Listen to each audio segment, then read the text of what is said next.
On January 26, 2009, a man was arrested in Brentwood for his fourth time for drunk driving. He gave a sample of his DNA as part of an optional parole application. But when the results came, it shocked the nation, and no one was prepared for that. His DNA was linked to evidence from 3-decade-old murder cases. Welcome back to Rotten Crimes, the channel where we delve into the darkest corners of criminal history. If you're new here, don't forget to subscribe and hit that notification bell so you never miss an episode. Today, we're turning back the clock to uncover the chilling story of Francisco Acevedo, a name that remained hidden in the shadows for over 2 decades. Acevedo became one of America's most elusive serial killers, his heinous acts undetected for over 20 long years.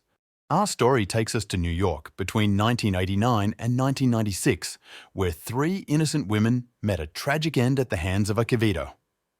Join us as we unravel the life of Francisco Acevedo, exploring the investigation that finally led to his capture and the impact his crimes had on the victims and their families.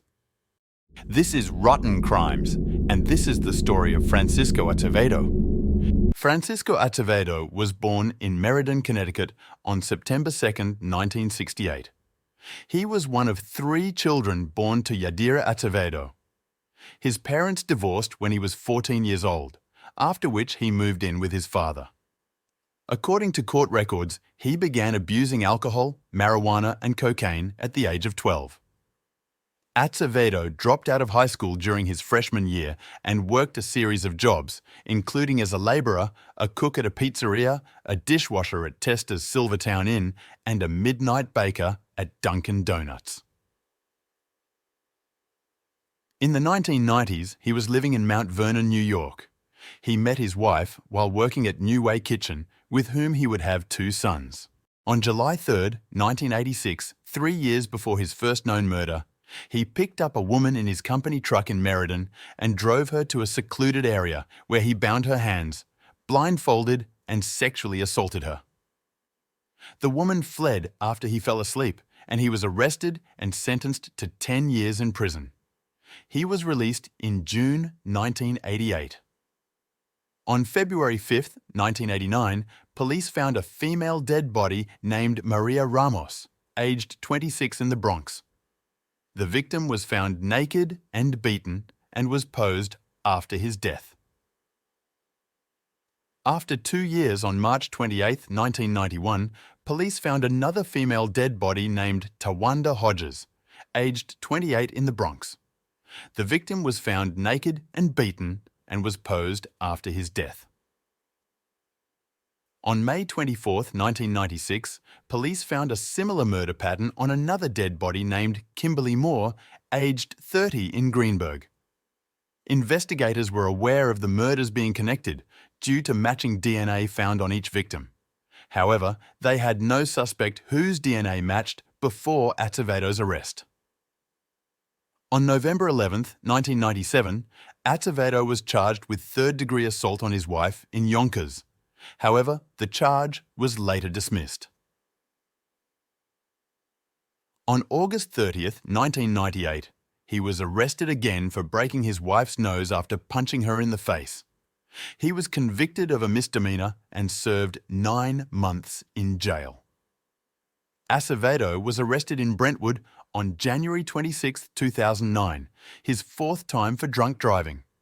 While in prison, he gave a sample of his DNA as part of an optional parole application. His DNA was linked to evidence from 3-decade-old murder victims. The hit on the state's DNA database, 20 years after the first killing, thrilled Yonkers cold case detectives who said they had looked at more than 100 potential suspects in the case, but not Acevedo. Police now had a match and confronted him about those murders. Acevedo maintained his innocence, claiming that he had sexual intercourse with the victims but had no involvement in their murders. He was acquitted of 3 counts of rape, as the victims were known prostitutes. Acevedo acknowledged he had sex with the 3 women but denied the rape and murder charges. Finally, he was found guilty of the murders on the first day of jury deliberations and was sentenced 3 times to 25 years to life imprisonment, each to be served consecutively, totaling a minimum of 75 years. And there you have it. A haunting chapter from the annals of crime history, a tale that still echoes through the alleys and streets of New York. This case remains an enigma, a dark shadow cast upon the memories of those affected. Remember to subscribe and hit that notification bell to stay updated on our ongoing investigations into the most enigmatic crimes of our time. Your support allows us to shine a light on these dark mysteries and perhaps, one day, find closure for those left in the wake of such heinous acts. Thank you for joining us on this chilling journey into the heart of darkness. Until next time, stay vigilant, stay curious, and never forget, the truth behind rotten crimes is waiting to be uncovered.